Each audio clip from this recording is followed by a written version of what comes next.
শুধু সাধারণ সম্পাদকের সাথে আমার ছাত্র রাজনীতি চলাকালীন সময় থেকে এখানে সম্পূর্ণ মিথ্যা একটি নিউজকে প্রচার করা হয়েছে। আমরা আপন ভাই না, আমরা আত্মার আত্মীয়ের মতো এখানে যারা আছি কাজ করি, একটি সংগঠন না, একটি পরিবারের মধ্যে।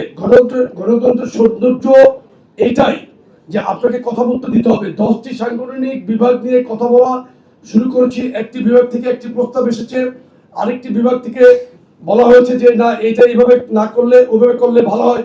এই ধরনের আলোচনার মাধ্যমে আমাদের এই কর্মসূচিগুলো চলছিল। এখানে আপনি কোনো ভিডিও ফুটেজ আছে আপনার কাছে যে আমরা এখানে কোনো তর্ক বিতর্ক বলতে কি বিতর্ক তো আমরা আনুষ্ঠানিকভাবে স্কুল কলেজেই করতাম, জোরালো বিতর্ক অনুষ্ঠান করতাম। আমি এমন একটি স্কুলে লেখাপড়া করেছি যেখানে আমাদেরকে একদম প্রি মিলিটারি স্টাইলে আমাদের লেখাপড়া হতো, প্রি মিলিটারি সিস্টেম। আমি রেসিডেন্সিয়াল মডেল স্কুল এন্ড কলেজে লেখাপড়া করেছি। সেখানে আমরা হোস্টেলে থাকতাম, খেলাধুলা করতাম। আমাদের প্রিন্সিপাল অলওয়েজ আর্মি থেকে আসা একজন শিক্ষাবিদ আমাদের প্রিন্সিপাল থাকতেন, এখনো আছেন, একজন ব্রিগেডিয়ার জেনারেল। সুতরাং আমি আপনাকে ক্লিয়ারলি বলি, have any video footage or any audio record, যে এখানে আপনি কিভাবে লিখলেন। সাংবাদিকদের তো একটা পেশাদারিত্ব থাকবে, একটা ইথিক্স থাকবে, যে একটা নিউজ আমি করে দিলাম, আমি যদি বলি এটা মিথ্যা নিউজ করেছে, একটা সিন্ডিকেট নিউজ করেছে, প্রত্যেকটা নিউজের দাড়ি কলম একই রকম, তুই তুকারির তো কোনো প্রশ্নই আসে না। এখানে সম্মানের সাথে আমি যখন মিটিং করি আনুষ্ঠানিক, আমি আমাদের ছোট ভাইদেরও এখানে সাংগঠনিক শিষ্টাচার অনুযায়ী তাদেরকে আপনি করে কথা বলি ঘরোয়া মিটিংয়ে। This is the culture, this is the system off party politics. কোন রকমের এই ধরনের ঘটনা ঘটে নাই। আমি নিন্দা জানাই, প্রতিবাদ জানাই। এই নিউজটা কে লিড করেছে সেটাও আমাদের কাছে মেসেজ আছে। এই যে সিন্ডিকেট নিউজ, আমরা এটার বিরুদ্ধে। আপনারাও সোচ্চার হন, কারণ সাংবাদিকতাকে যারা কলুষিত করছে তাদের বিরুদ্ধে আপনাদেরও সোচ্চার হওয়া দরকার। ধন্যবাদ আপনাকে। উত্তর দিতে পারেন কিন্তু একটা বলি, আপনাকে ধন্যবাদ জানাচ্ছি যে আপনি আমাদের প্রথমেই একটি সুন্দর কথা বলেছেন আমাদেরকে নিয়ে, যুবদলকে নিয়ে। এই জন্য আপনাকে ধন্যবাদ জানাই। আমাদের সাংগঠনিক শাস্তির ক্ষেত্রে এটা গঠনতন্ত্র অনুযায়ী আমরা দুটো ধাপে এই ক্ষমতা প্রয়োগ করি, মানে সাংগঠনিক ক্ষমতা। সেটা হলো ইউনিয়ন এবং ওয়ার্ড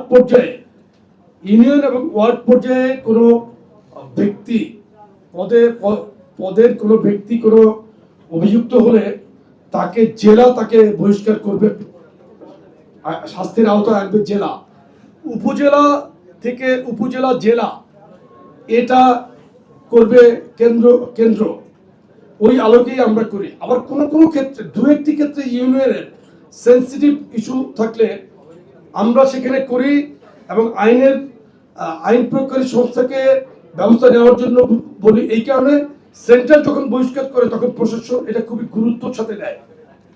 এবং উনি যে কোশ্চেন করেছেন, আমি এবং সাধারণ সম্পাদক প্রত্যেকটি সেন্সিটিভ ইস্যুতে আমরা লোকাল এসপির সাথে কথা বলি। এখন আমাদের যেহেতু সোর্স আছে, গোয়েন্দা সংস্থার সাথে আমরা আমাদের নিজস্ব তদন্তের বাইরে আমরা গোয়েন্দা সংস্থার সহযোগিতা নেই। সরকার কি করেছে, একজন সংসদ সদস্যের সন্তানকে কিন্তু এখানে সে আপনার জবাবদিহিতার আওতার বাইরে রাখে নাই।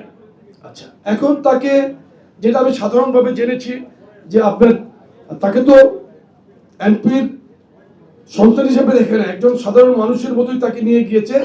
এখন যদি আপনার কেউ যদি তার বিরুদ্ধে অভিযোগ দায়ের না করে, তাকে তো আটকিয়ে রাখতে পারবেন না আপনি।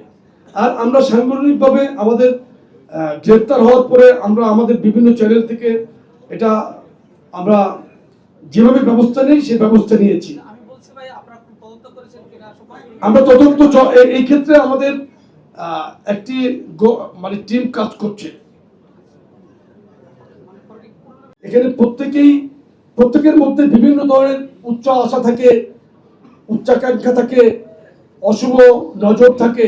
দেখেন, প্রত্যেকটা মানুষের ক্যারেক্টার একরকম, হাতের 5 আঙ্গুল যেমন সমান না, প্রত্যেকটা মানুষ কিন্তু সমান না। কে বলেছে? আমরা বলছি না যে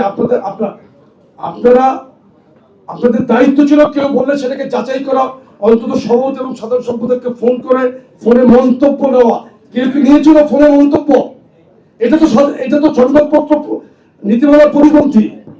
আপনি ফোনে আবার মন্তব্য করবেন না। যুবদলের প্রেসিডেন্ট কিংবা সেক্রেটারি, উনি একজন পার্লামেন্ট মেম্বার। ধন্যবাদ।